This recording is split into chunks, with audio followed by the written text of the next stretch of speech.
猫という存在は、私たちの生活に大きな喜びをもたらしてくれます。その愛くるしい姿や独特な性格は、多くの人々を魅了し続けています。しかし、この小さな家族を愛するがゆえに、時には意図せず、彼らを悲しませてしまうこともあります。今日は、猫を悲しませる飼い主の行動というテーマでお話しします。私たち飼い主が良かれと思って行う行動が、実は猫の心や体に負担をかけることがあるのです。これは、猫と人間との間に存在する感覚やニーズの違いに起因することが多いです。今回は、そうした行動の中から、特に注意すべき点をいくつか挙げ、どうすれば猫を本当の意味で幸せにできるのかを考えていきたいと思います。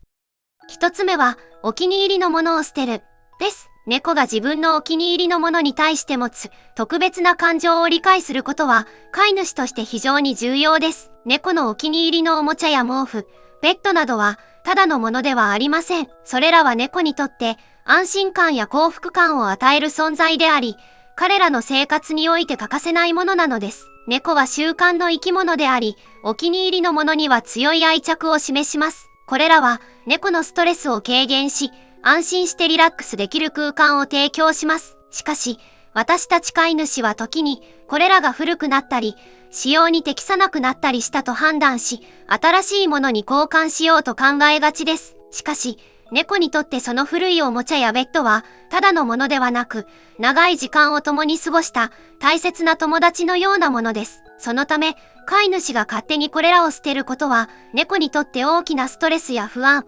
さらには悲しみを引き起こすことがあります。猫のお気に入りのものを勝手に捨てることは、猫にとって非常に大きな影響を与える行為です。これらを扱う際には、猫の感情や愛着を十分に考慮する必要があります。古くなったとしても、猫にとって特別な意味を持っている場合は、容易に捨てたり交換したりするのではなく、猫の反応を見ながら慎重に対応するべきです。また、新しいおもちゃなどを購入する際には、徐々に猫が慣れるように、時間をかけて行うなど、猫のストレスを最小限に抑えるための工夫が必要です。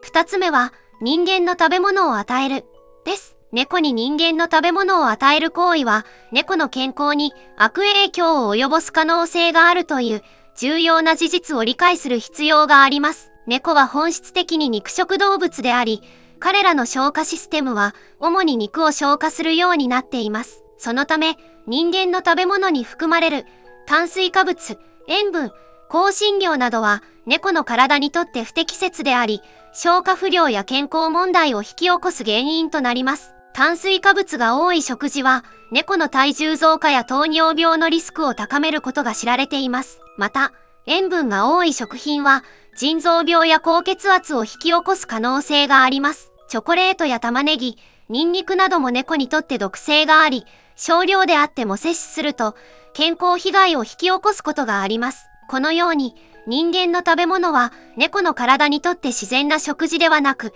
適切な猫用の食事を提供することが重要です。さらに、猫に人間の食べ物を与えることは、猫の健康だけでなく、行動面にも影響を及ぼす可能性があります。猫が人間の食べ物を好むようになると、猫専用のバランスの取れた食事を拒否するようになる場合があります。これにより、猫が必要とする栄養素の不足や、健康問題が生じるリスクが高まります。このように、猫に人間の食べ物を与える行為は、愛情から来るものかもしれませんが、猫の健康を考えると避けるべき行為です。私たち飼い主は、猫の食事に関して正しい知識を持ち、猫の体に適した食事を与えることが重要です。三つ目は、いたずらをする、です。猫との生活において、彼らと遊ぶことは飼い主にとっても、猫にとっても楽しい時間です。しかし、その遊びの中には、猫にとってストレスやトラウマを引き起こすものがあります。特に、いたずらという形で行われる遊びが、それにあたります。猫は非常に敏感な動物であり、予期せぬ出来事や驚きから、強いストレスを感じることがあります。例えば、背後から驚かせる、大きな音を突然出す、動きの速いおもちゃで過剰に追いかけるといった行為は、猫にとっては、恐怖や不安を感じる原因となり得ます。実際に、突然のいたずらによって猫が怖がり、その場から逃げ出したり、隠れたりすることはよくあります。このような行動は猫がストレスを感じている明確なサインです。繰り返しのストレスは猫の精神的な健康に悪影響を及ぼし、場合によっては攻撃的な行動や恐怖症の原因となることもあります。猫にとって安全だと思える場所や環境を奪うことは彼らの幸福にとって非常に重要な問題です。遊びは猫との絆を深める大切な手段ですが、その遊びが猫にとってプラスになるものであることが重要です。猫にいたずらをする行為は、猫に不必要なストレスやトラウマを与える可能性があるため、避けるべきです。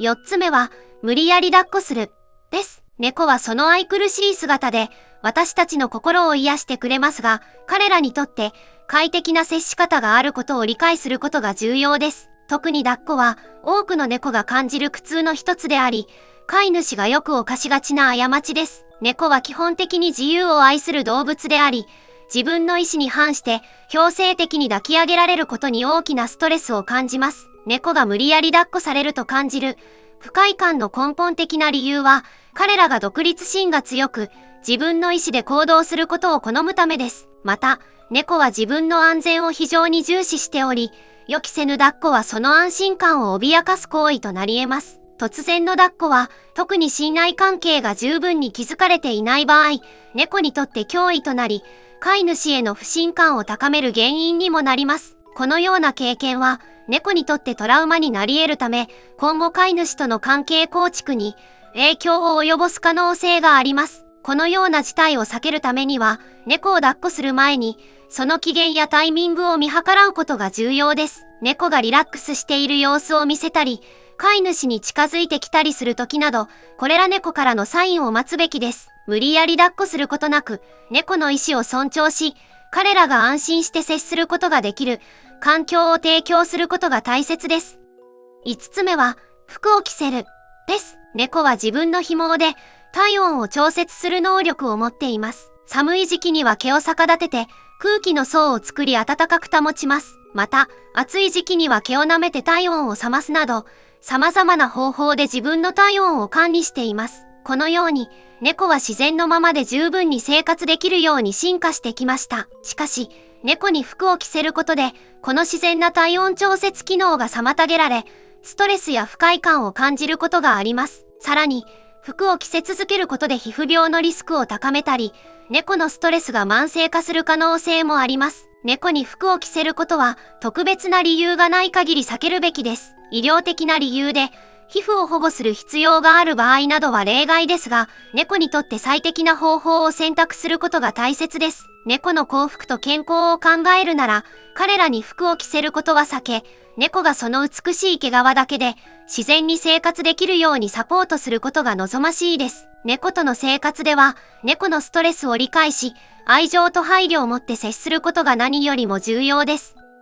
今日話したように、猫を悲しませる行動は多岐にわたります。これらの行動は、猫の心や体に負担をかけることがあります。しかし、猫のニーズと感情を理解し、愛情と配慮を持って接することで、これらの問題を避けることができます。猫との関係を築く上で、最も大切なのは、彼らの幸福を第一に考えることです。私たちの小さな行動が、愛病の生活をより良いものにすることができます。この動画が、愛病とのより良い共生のための助けとなれば幸いです。もし役に立ったと感じたら、チャンネル登録と高評価をよろしくお願いします。また、愛病との生活で気をつけていることや、可愛いエピソードがあれば、コメントで共有してください。皆さんからのフィードバックを心から楽しみにしています。次回の動画もお楽しみに。